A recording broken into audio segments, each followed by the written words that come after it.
In many ways, Kendrick Lamar is the second coming of Denzel Washington. They come from different mediums, different generations, yet the parallels between them are so striking that they feel almost cosmic. Both men were shaped by environments where chaos lived just outside their front doors. I grew up in New York, and I grew up with a pretty rough crowd. Most of my friends from that time are dead or in prison. And when I was 13 years old, I sold dope, sold reefer. I was shooting dope at 13 years old. I ain't no killer, but I grew up with killers. I've seen people killed. I was with a couple of them the night they got killed. But he had something his friends didn't. I did talk about my three closest friends, and they did, 15 to 25, one did 28. I was the only one of the three that had a father in my life. Kendrick's youth was eerily similar to Denzel's. I was out there with the streets, in the streets with the homies. You growing up with them, you're gonna hang with them, and you're gonna get into shit at the end of the day. My partner talking to me, speaking on the story how I was there, when his brother passed, and I got to watch him take his last breath. And again, like Denzel, he was the only one in his circle with a present father. I was the only one probably the only one in America with an actual active father in his life, or at least in Compton. What they didn't have, what I had, was somebody to say, all right, you bumped your head, now see what happened? You in back of a police car. See what happened? You at the station. Nobody was telling them that, so they'll keep doing it over and over again. Kendrick, like Denzel, survived because his parents gave him guidance when he most needed it. And my mother decided it was best to get me out of there before I ended up where a lot of my friends are now. Denzel's father was a practical, simple man. All he wanted was for his son to get a secure job and earn a steady paycheck. Now you get your book learning so you can work your way up at the A&P and learn how to fix cars or build houses. You get your trade. This way you got something can't nobody take away from you. He had the same conversation with me. He could get me on at the water department. He said, I could be a supervisor in 25 years. His mother was the dreamer. She encouraged his creative side and supported his decision to go to acting school, even when it seemed risky. My mother could see further, No, he's got to get an education, he's got to go to college, and, he couldn't see that far. Having the idea of my father being, just a complete realist, just in the streets, and my mother having this idea of being a dreamer, that was implanted in me first. That's just DNA, who I am. His father was a realist who pushed him towards responsibility and work. He struggled to understand why success in music wasn't happening fast enough. But like Denzel, he had a mother who believed deeply in his potential. That balance of discipline and belief became the foundation for the artist they would become. You already know what I'm going to tell you. You got the gift. The moment that truly set them on their paths came from almost spiritual encounters with older women who were almost like angels. I was in my mother's beauty shop, and I was looking in the mirror, and I saw a woman sitting across the room from me. Every time I looked up, she was looking at me, just looking me in the eye. March 27, 1975, she said, boy, you are gonna travel the world and speak to millions of people. This woman's words were so powerful that he carried the piece of paper she gave him for years afterwards. It's the God's honest truth. I got the piece of paper, and I keep it with me all the time. The woman I tell you about, the prophecy, right. That was 30 years, that will be 30 years ago next week. Right. Kendrick had his moment during one of the darkest nights of his youth. My homeboy had just got killed, and I remember us just walking to the store. Older woman, she had asked us, she's like, you believe in God? We was like, yeah. And at that moment, she said, let's pray over us. And she said, if you accept Jesus in your heart right now, then you will enter the kingdom of heaven. That encounter stayed with him for years and became the prayer that opens his album, Good Kid, Mad City. It was the moment he decided to step away from the streets and focus on the one thing he knew he was truly gifted at. That moment, it let me know, like, man, I gotta do something else. or else I'm gonna be the homie down the block. I don't think if I ever found light through music, which was something positive, I probably ended up just like, the people I grew up with. Once they decided to take their gifts seriously, the transformation was immediate. Almost instantly, they knew they wanted to be the greatest at what they do. As a college junior in his first acting class, Denzel boldly told his classmates that he wanted to be the best actor in the world. And everybody kind of turned around and went, you want to do what? You want to be what? I don't know, it was kind of a naive thing to say, but that's how I felt. I said, well, you know, I'm gonna do acting. I just want to be the best. I don't know what era everybody else come from, but when I listened, man, like, and when I heard these artists say they're the best coming up, I said, I'm not doing it to have a good song or one good rap. To do it every time, you have to challenge yourself and you have to confirm to yourself that you're the best, period. Denzel became known for his method-like approach to acting. He doesn't play characters, he becomes them. For Malcolm X, he lived like him for a whole year. Denzel told me, I want to be in a place where the spirit of Malcolm come into me, because you have to, that doesn't happen automatically. Yeah, he worked for a year for that. I have to learn how to speak Arabic, I have to learn how to read the Quran. He became a student of Malcolm. It's more than just us dyeing his hair red or putting on the glasses or the voice. Depending on the character he takes on, he prepares by studying the emotional core of the character, focusing on who the person is on the inside rather than just copying their behavior. It starts from the inside out. And it's not like, oh, let me create this look and then that'll help me. I know he's a bit awkward, doesn't have any relationships, lonely. Why? I kept saying, why? What's wrong? And why? And you start to build the character. Sometimes he performs actions on camera he can't explain himself because they weren't conscious choices that were born out of technique. They came from actually inhabiting a character's spirit. And when we shot that scene, King Kong, that was him. That was all him. I'm the man up in this piece. King Kong ain't got shit on me. He came up with the line. He came over to me afterwards and said, I don't even know where that came from. In fact, I got one take of that. I'm gonna call cut, but he keeps going. And he kept going for another 5 minutes. And the stuff that he said was better than Malcolm's words. And Denzel, that was great. But where did that come from? I mean, just... Kendrick approaches music the same way.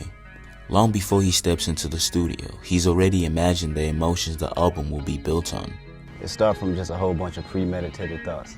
The process of me thinking about the ideas and what I want to say next. It's something I thought about for a long time before I even got in the studio. What I wanted to do, what I wanted to sound like, what message I wanted to get across into it. First, he writes and thinks deeply about what he wants to say and what emotions he needs to bring out of himself to say it honestly.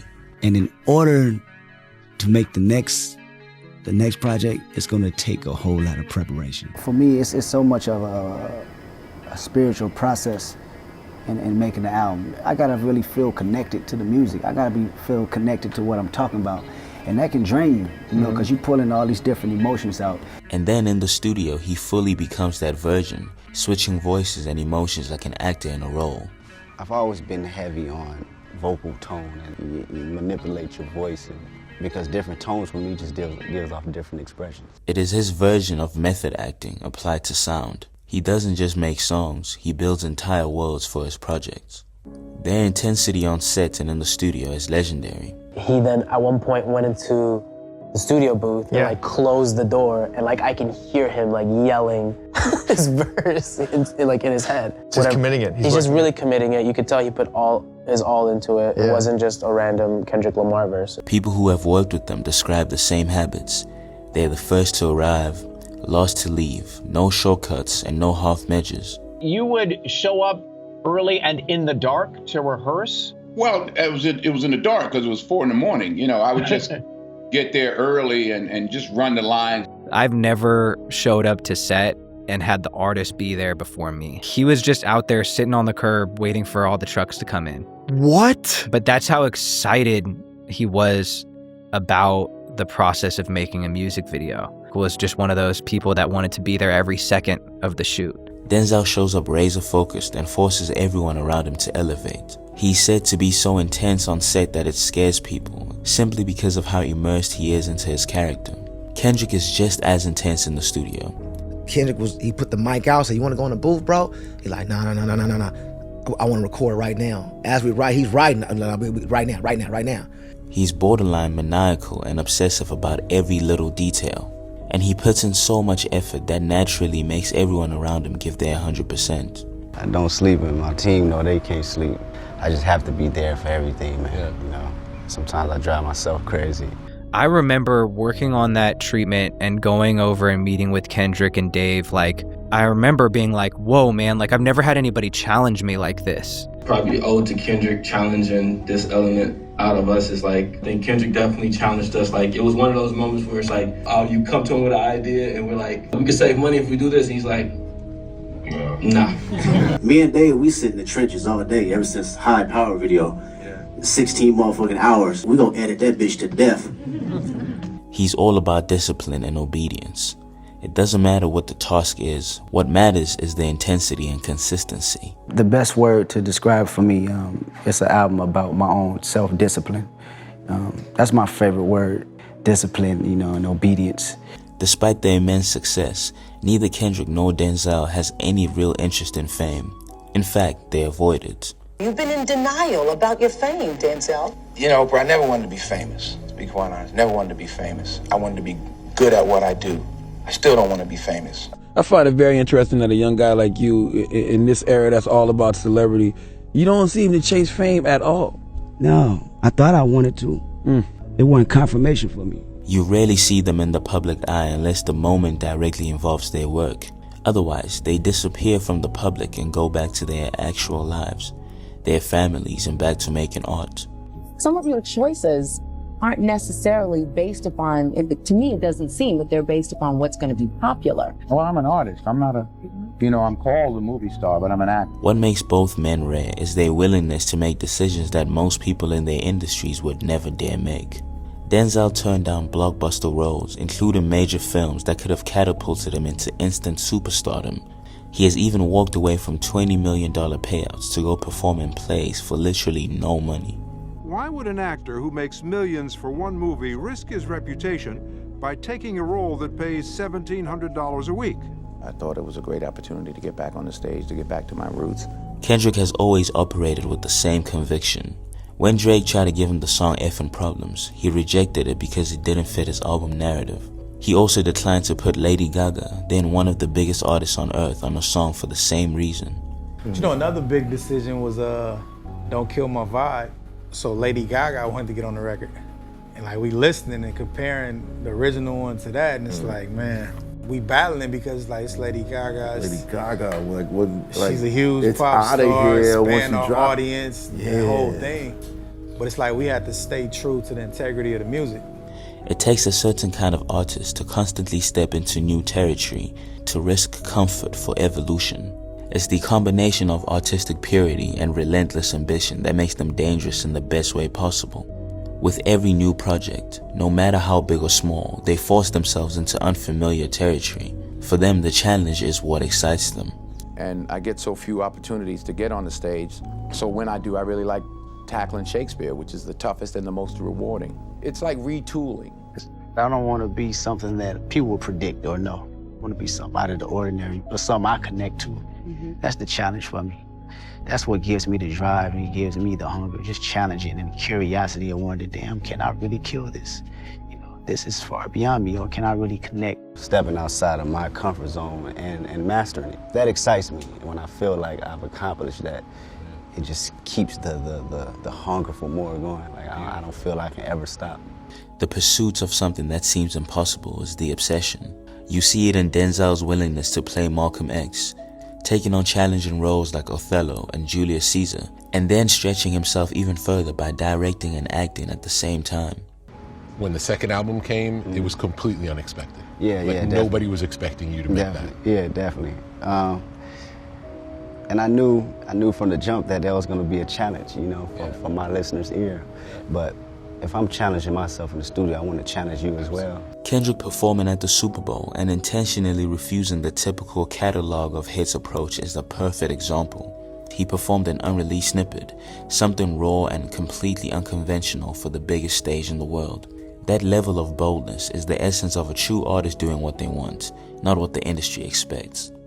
Their art has never been driven by vanity either. What pushes them isn't really trying to get applause. It's what the work can do for the people. First of all, I hope that it can be a healing force, a positive force to bring people together. That's my desire. But I hope it will also lead people to think for themselves, make decisions for themselves, I put that through my music to give game to the kids that it's not being taught in them schools. It's up to me. I wrote a record for the homies that's in the penitentiary right now. And I also wrote a record for these kids that come up to my show with these slashes on their wrists, saying they don't want to live no more. Both Denzel and Kendrick create with intention, with a sense of duty, with a deep understanding that their gifts are meant to reach further than themselves. The last thing that connects Denzel and Kendrick is the deep relationship with spirituality. Put God first. Put God first in everything you do. Everything that I have is by the grace of God. Understand that. You got somebody special behind your corner and all around you, and that's God. Period. He's right there with you. He's talking to you. All you got to do is talk back. I walk on the beach every day, and I'm talking to God. I'm just talking. Like he the homie. I swear to God, I put that on my grandmama's grave. I talk to him. In my prayer, I said, Lord, everybody's singing about the face of God. They can see your face, and I want to see your face. And while I was saying, I want to see your face, I heard, turn to your left. I turned to my left. I picked up my phone, and I went, shh. Both men speak openly about God, not as a performative gesture, but as a foundation in their lives and their work.